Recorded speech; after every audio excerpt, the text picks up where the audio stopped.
tere pühapäev, sõnniapäev. Nendele, kes ei pea esmaspäeval tööle minema, nagu öeldakse, kui esmaspäeval oleks inimene, siis ta oleks ammu maha löödud. Aga pühapäeva küsimus on selline. Aitäh, Valdis, et sa seda püstitasid mulle, andsid mulle nõu. Pühapäev on ju pannkoogi päev tavaliselt, eks?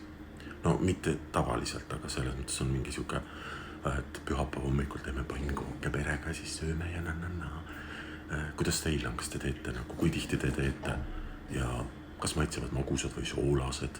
Mina võin öelda, et kindlasti iga pühapäev ma neid ei tee ja kui ma teen, siis ma kasutan tegelikult Tartu Milli pannkookijahusid. Need on nagu väga maitsvad, tulevad pannkoogid ja väga lihtne teha. Ja kui ma teen hommikul pannkooki, siis ma tavaliselt söön magusaid, aga kui ma teen õhtuti, siis kui ma tahan õhtul pannkooki näiteks, siis ma teen soolaseid.